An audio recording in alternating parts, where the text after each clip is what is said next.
My girlfriend said, "Pretend you don't know me," before her friend's party. I dropped her off, drove home, and packed every last thing I owned. 6 hours later, her friend called me with the real story. So, Reddit. My girlfriend of 3 years asked me to pretend we weren't together at a party. Not as a joke, not as some weird role play thing. She said it while putting on eyeliner like it was the most casual request in the world. I said, okay, dropped her off at the front door like I was her personal rideshare, drove home, and packed every single thing I owned into a duffel bag. What happened at that party after I left? Well, her friend called me 6 hours later, and the story she told me made my decision feel like the smartest move I'd ever made in my entire life. My name's Nate. I'm 29, and I work as a claims adjuster for a mid-size insurance company here in the Seattle area. It's stable work, decent paycheck, nothing that's going to land me on the cover of any magazine. I spend my days evaluating property damage, writing up reports, and making sure people get what they're owed after their roofs cave in or their basements flood. It requires attention to detail, patience, and the ability to stay calm when someone's screaming at you because they think their water-stained ceiling is worth 40 grand. Not exactly dinner party conversation material, but it pays the bills on time. And I'm good at it. I drive a 2019 Tacoma that's fully paid off, bought it used from a dealership in Linwood with 32,000 miles on it and a clean Carfax. First thing I did was swap out the stock radio for a decent Alpine unit and add a bedliner because I'm the kind of guy who actually uses his truck for truck things. Hauled furniture for Danny when he moved last year. Helped my parents bring a new dresser home from an antique shop in Tacoma. Even loaded up camping gear a few times for weekend trips up to the Cascades, before Megan decided she wasn't really an outdoors person anymore. Weekends you'd usually find me either at the gym, messing with stuff around the apartment, or hanging out with Danny watching whatever game was on. I'm also into running, or at least I used to be before Megan slowly guilted me out of it. I'd do the loop around Green Lake 2 or 3 times a week, rain or shine, because in Seattle, if you wait for good weather to do anything, you'll never leave the house. I read a lot too. Mostly nonfiction, books about business strategy, economics, the occasional biography of someone who built something from nothing. My nightstand always had 2 or 3 books stacked on it, which Megan used to tease me about, and then eventually just ignored entirely. Simple life, predictable life, the kind of existence that some people would call boring and other people would call having your act together. I was firmly in the second camp. Megan, I eventually learned, had moved to the first camp a long time before she told me about it. I've been with my girlfriend Megan for 3 years. Met her at this coffee shop downtown called Groundwork, where she was working part-time while finishing her business degree at UW. She was one of those people who just had this energy about her. Quick laugh, sharp humor, had this way of making everyone feel like they were the most interesting person in the room. I ordered a plain black coffee, and she made some comment about how I was aggressively boring. I came back the next day and ordered the most ridiculous thing on the menu just to watch her reaction. She laughed so hard her coworker came over to see what was going on. 2 weeks later, we were officially dating. The first year was genuinely great. We did all the typical Seattle couple stuff. Pike Place Market on Saturday mornings, where she'd drag me to every produce stand while I carried the bags like a pack mule. Hiking around Discovery Park when the weather cooperated, which in Seattle means about 4 months out of the year. Movie nights where she'd pick something with subtitles, and I'd counter with whatever action movie had the best reviews, and we'd compromise on a comedy neither of us had seen. She appreciated that I had my life together, owned a truck that was paid off, had actual savings, kept a clean apartment, could cook more than just microwaved ramen. After a string of guys she described as man-children with potential, she said, dating me felt like a relief. She'd come over on weeknights, and I'd make dinner.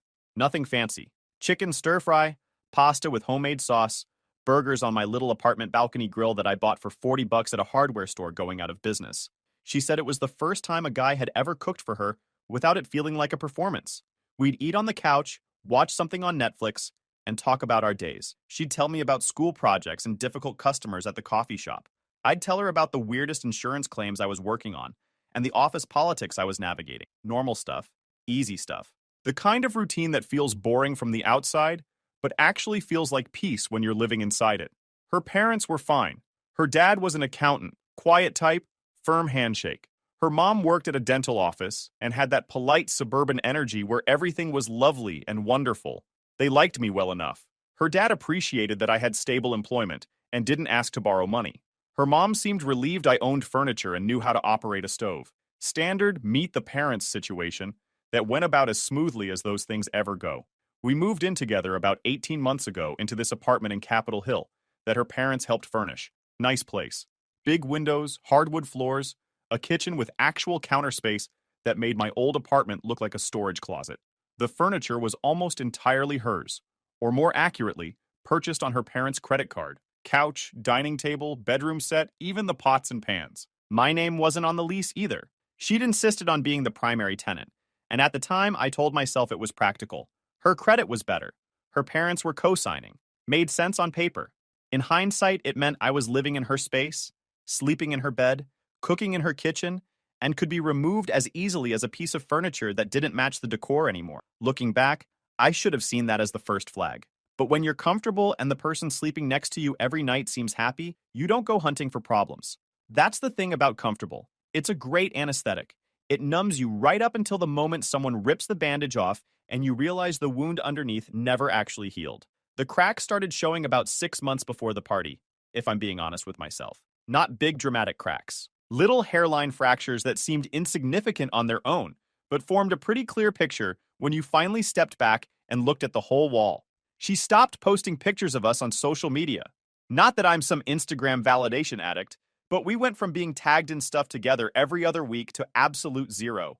When I'd try to snap a photo of us at dinner or at the park or wherever, she'd wave me off.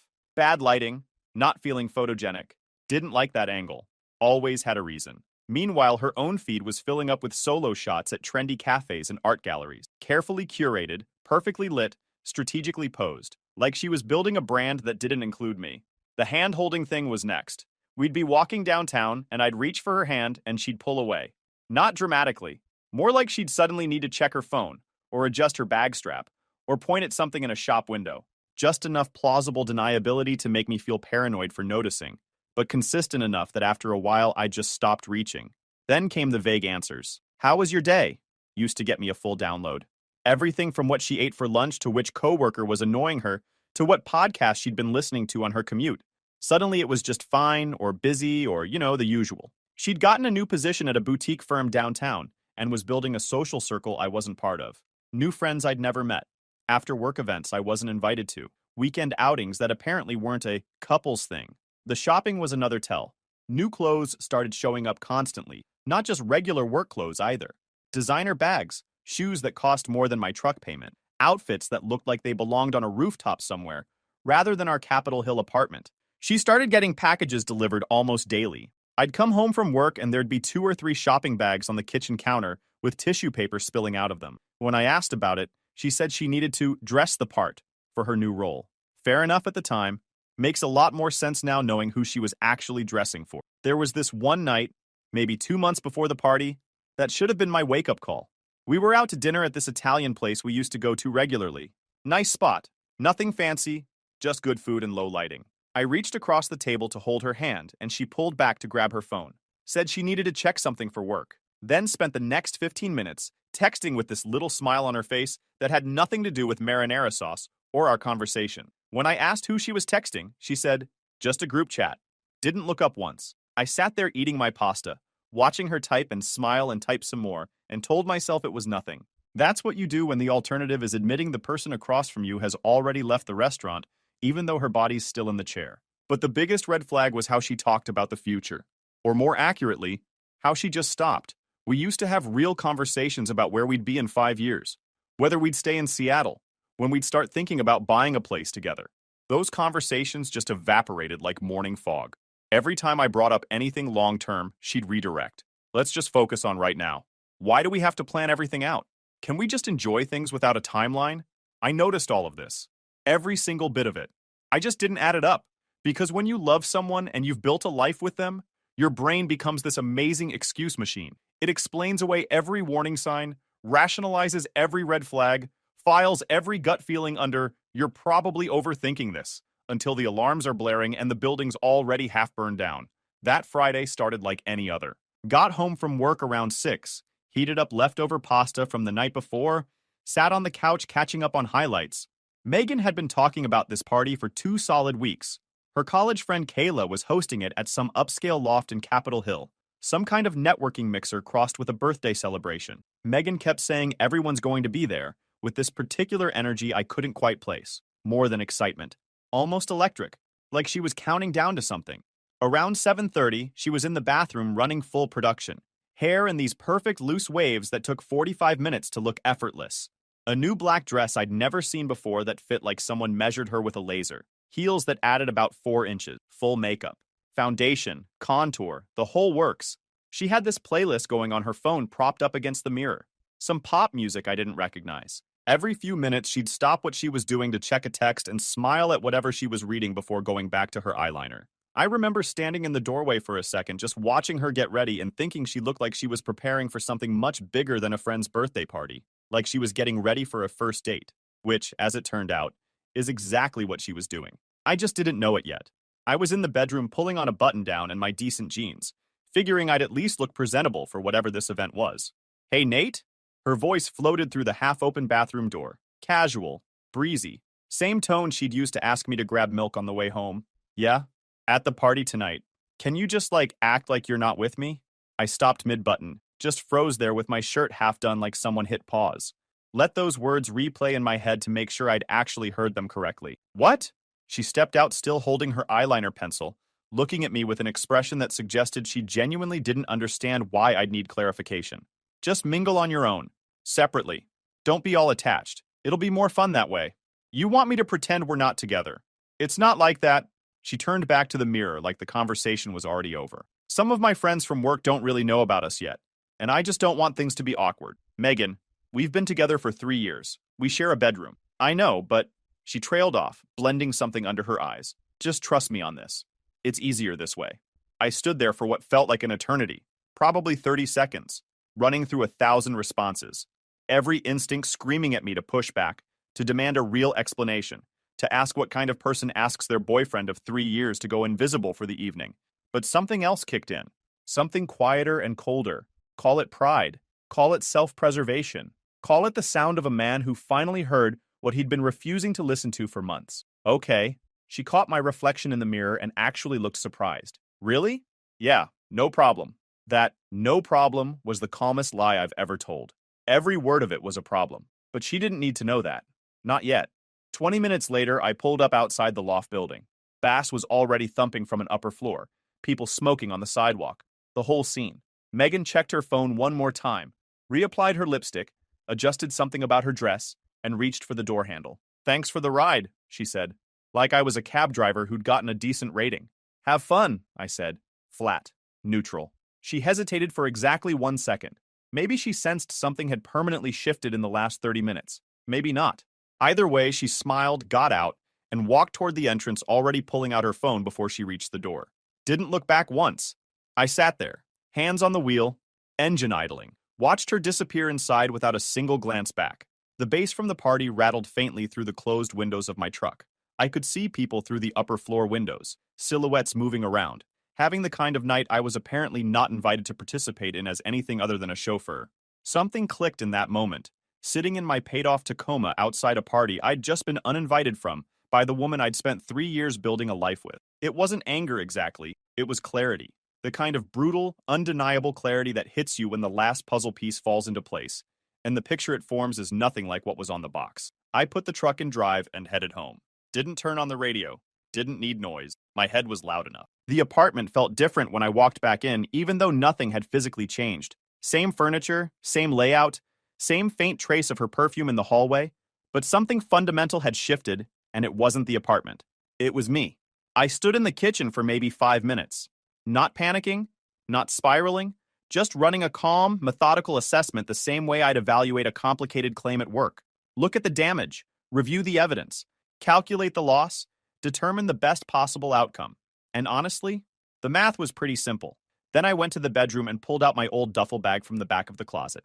I'm not an impulsive guy. I evaluate, I weigh options, I consider consequences. But standing there with that empty bag, everything crystallized with a clarity I hadn't felt in months, maybe years. This wasn't about one party. This wasn't about one weird request. This was the final line item on a spreadsheet I'd been refusing to total.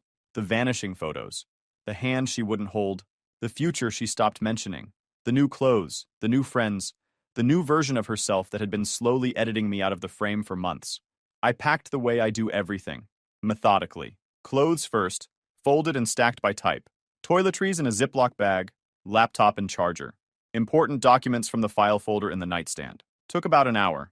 I left everything that was hers or her parents', which was honestly most of the apartment. I'd been living in someone else's space this whole time and hadn't even fully realized it. Before I walked out, I wrote a note on the back of an envelope and set it on the kitchen counter where she'd find it when she came home. You wanted to act? Done. Took a picture of it with my phone. Not sure why exactly. Maybe some part of me knew I'd need proof someday that I actually had the spine to leave when it mattered. By 10:30, I was checked into a Holiday Inn near SeaTac Airport. Basic room. Ugly carpet. Industrial air conditioning unit that sounded like a prop plane trying to take off. But it was a room that belonged entirely to me, and nobody in it was asking me to pretend I didn't exist. I texted Danny, "Might need your couch for a bit. Long story." His reply came in under 2 minutes. "What happened? Call me." I didn't call. Wasn't ready to explain yet. Just sat on that hotel bed watching my phone battery slowly drain from 47% to 39%. Zero messages from Megan. She was out there at a party pretending she didn't have a boyfriend and apparently doing a pretty convincing job. Around 1:15 in the morning, my phone rang. Unknown number. Against every instinct telling me to ignore it, I picked up. "Nate?" A woman's voice. Anxious. Slightly breathless. "Who is this?" "Kayla, Megan's friend. I hosted the party. I need to tell you something." My pulse spiked, but I kept my voice even. "Is she hurt?" "Physically, she's fine. But you deserve to know what happened tonight." Kayla took a breath. "There's this guy. Preston Webb. Some startup founder type. Flashy watch, expensive clothes, drives some ridiculous car. Megan's apparently been talking to him for about 2 months. I didn't know about it, I swear. My roommate told me tonight." I said nothing. Just let her continue. "Megan invited him to my party. She was all over him, Nate. Hanging on his arm, laughing at every single thing he said, touching his chest. It was so obvious people were whispering about it." "Okay." But then Preston got loud. He started bragging to a group of people, talking about how he's got this arrangement with Megan, how she's been basically auditioning to be his girlfriend because he told her he needs someone fun and low maintenance who isn't going to complicate his lifestyle. Kayla paused, and then he said she told him she had dead weight to cut loose before they could get serious. Dead weight. That was me. 3 years of dinners cooked, weekends planned, a life carefully built together, and I was dead weight. Filed under obstacles to a better offer. "Nate, everyone heard it. People started looking around for you, asking where Megan's boyfriend was, and she went completely white. Someone asked directly, and Preston laughed and said, 'What boyfriend?' That's when Megan tried to spin it. Told people you were just her roommate." "Her roommate?" "Yeah, except people there know you guys. They've met you. It fell apart fast. She locked herself in the bathroom after that. Been in there about 20 minutes. She's texting somebody, but I don't think it's you." It wasn't. My phone was clean. Not a single message from her. She was probably trying to salvage things with Preston, which told me everything about where I ranked on her priority list. "I just thought you should know the truth," Kayla said quietly. "You deserve to hear it from someone who wasn't going to spin it." "Thanks, Kayla, seriously." "I'm sorry, I really am." She hung up. I turned my phone off, put it on the nightstand, and stared at the popcorn ceiling of that Holiday Inn room for a long time. The air conditioner hummed. The ice machine down the hall clunked every few minutes. Somewhere below me, a car door slammed in the parking lot. Dead weight. 2 words.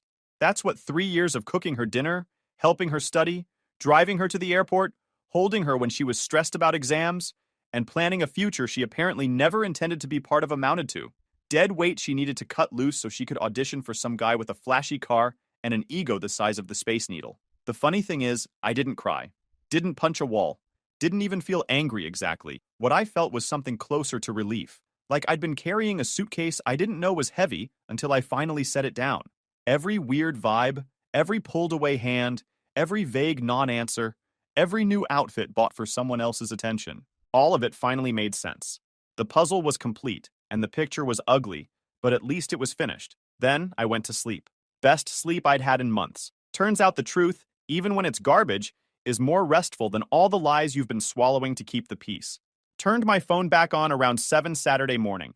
17 missed calls, 32 text messages. The digital equivalent of someone banging on every door and window of a house the tenant already vacated. Most were from Megan.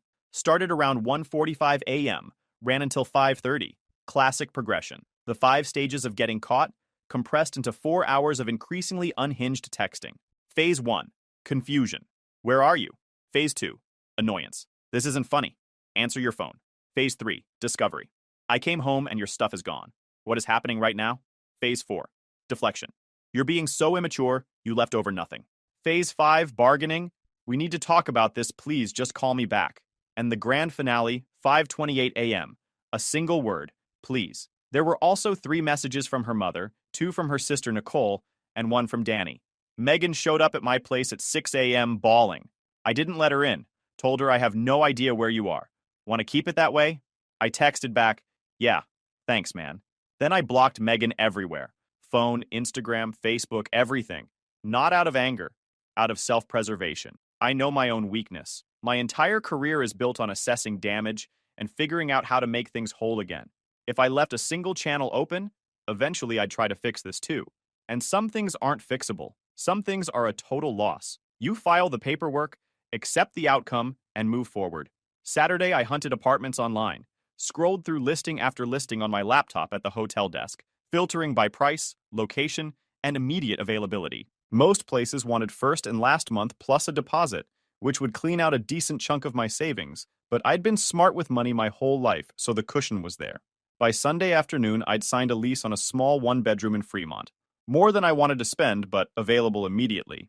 The landlord was this older guy named Frank, who took one look at my pay stubs and credit score and handed me the keys within an hour. Clean tenant, steady income, no drama, he said. That's all I need. If only all relationships had requirements that simple. Moved in that evening with my duffel bag and an air mattress Danny lent me. The place was empty and echoey, and the kitchen had this weird yellow tint to the lighting. The bathroom was small, the closet was smaller, and the guy next door apparently played guitar at hours that no reasonable human would consider appropriate. But it was entirely, completely mine. Monday morning, I showed up to work like it was any other day. My commute was longer now from Fremont, which actually turned out to be a positive, because the extra drive time gave me space to think without the walls of an empty apartment closing in. Boss noticed I looked rough but didn't pry. I dove headfirst into a new claim involving water damage at a medical office. Complex. 40 moving parts. Required all of my attention, which was exactly what I needed. Something with clear variables and logical conclusions. Unlike the last 3 years of my life, I started building new routines almost immediately, because routines are what keep me sane. Up at 6, coffee from the shop on the corner, work, gym after work at this no-frills place in Fremont that smelled like rubber mats, and determination. Home, cook something, read, sleep, repeat. It was lonely at first. That silence when you're used to another person being in the space hits different than regular silence. Heavier, more deliberate. But I got used to it faster than I expected. Turns out the silence of an empty apartment is a lot more peaceful than the silence of a relationship where someone's already mentally checked out. Tuesday evening, Kayla called again. Figured you should know what's going around. Megan's telling people you left because you were controlling and jealous. I actually laughed out loud. Genuinely. That's the story she's going with? It's not sticking. Too many people saw her draped over Preston on Friday while you weren't even in the building. Hard to sell my boyfriend was possessive when 50 witnesses watched you hit on another guy at a party your actual boyfriend didn't attend. What about Preston?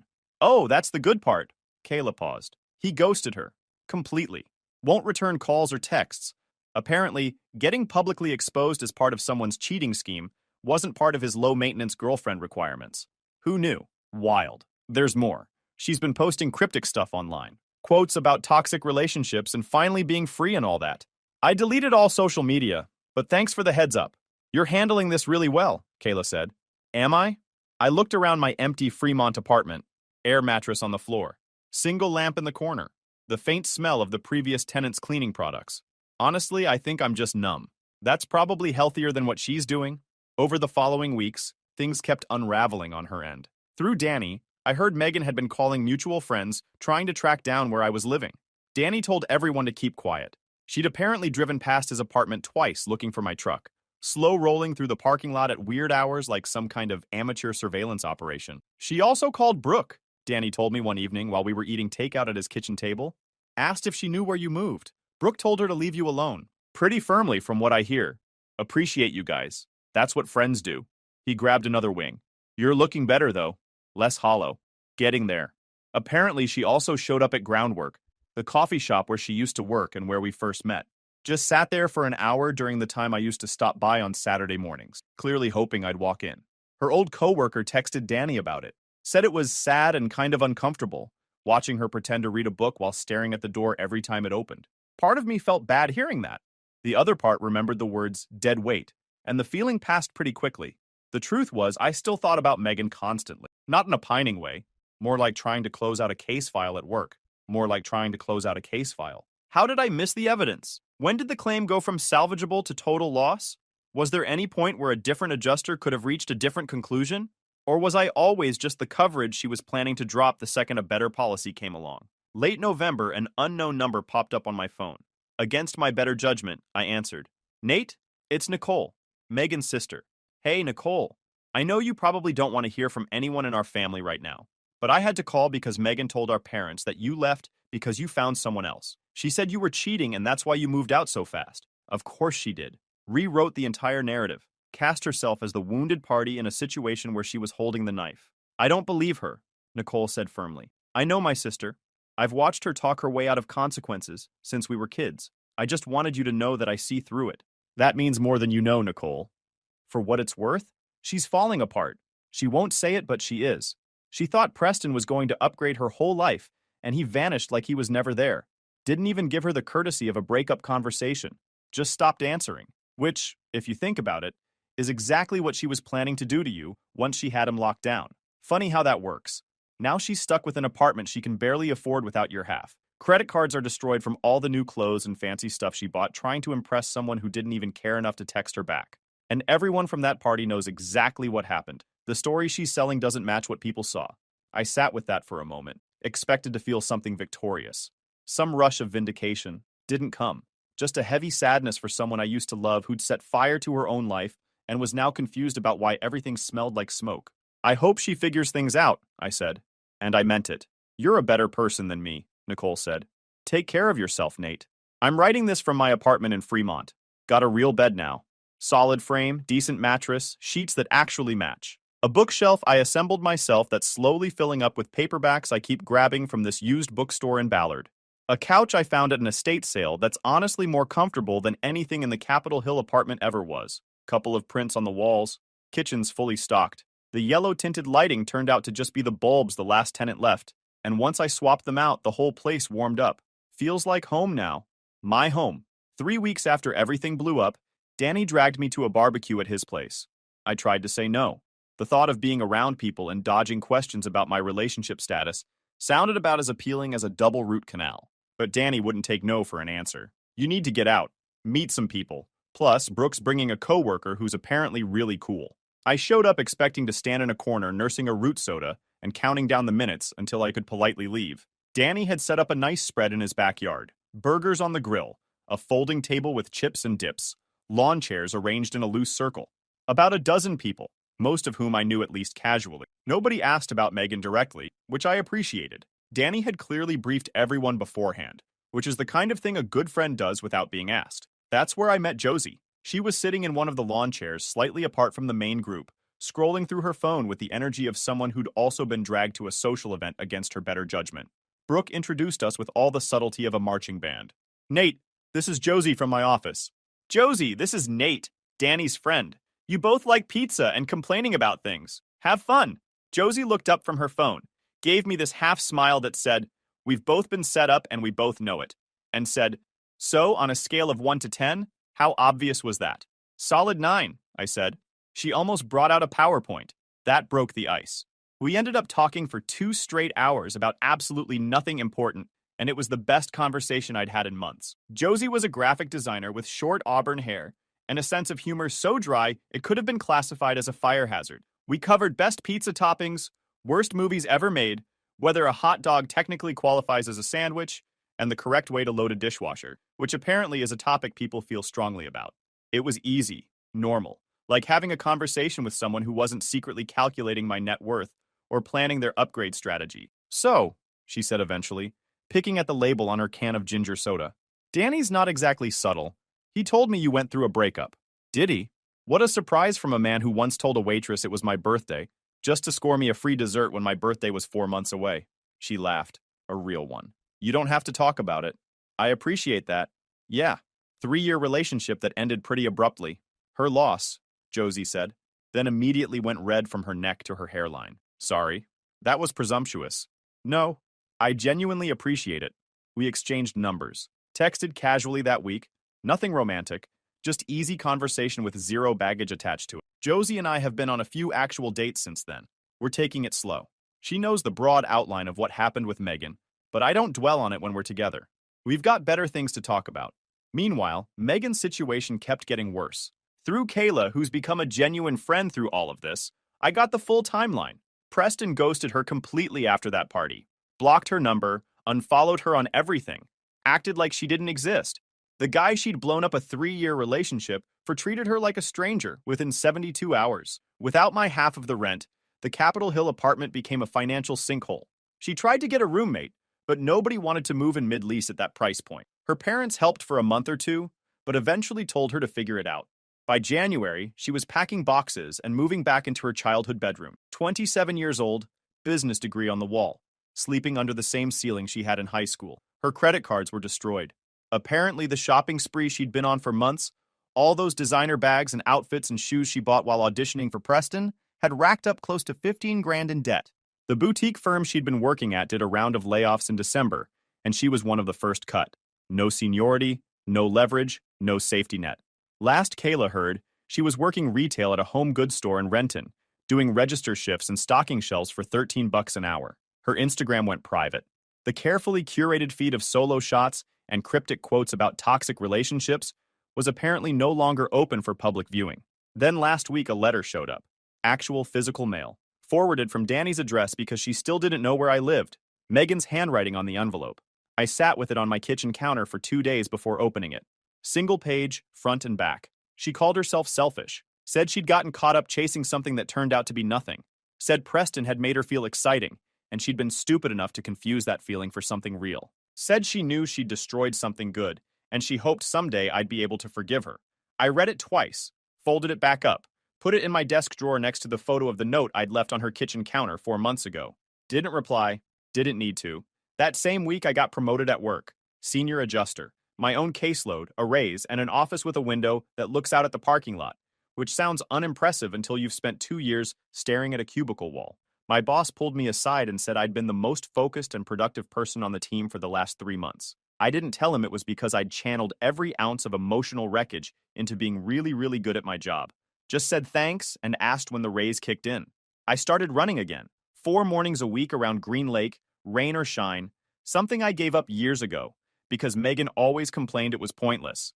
Signed up for a half marathon in April. Danny's been helping me train on weekends, which mostly consists of him riding alongside me on a bicycle, yelling fake motivational quotes like, "Pain is just weakness leaving the body, but also maybe your knees dying." I even started helping him build a deck in his backyard because working with my hands on the weekends beats sitting around doing nothing. Last Saturday, Josie came over and I cooked her dinner in my Fremont kitchen.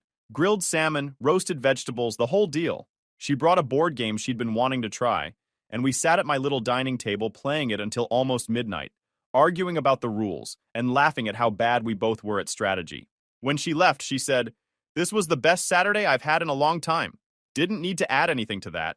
It just was. Danny asked me the other night if I was doing okay. Not in a worried way. More like he was checking a box. "Yeah, man, I'm good. Good. Because I'm tired of being your emotional support bro. It's exhausting. You rode a bicycle next to me for 6 miles last weekend screaming fake quotes." Exactly. Exhausting. So when my girlfriend looked at me that Friday night and said, "Act like you're not with me," I took her advice. I've been not with her ever since. She's back in her parents' house working retail with maxed out credit cards and a private Instagram. I'm in my own apartment with a promotion, a half marathon on the calendar, and a girl who actually wants to be seen with me. Funny how that worked out. If you enjoyed this video, please hit that subscribe button. It really helps the channel and help us bring you more and better stories. Thanks.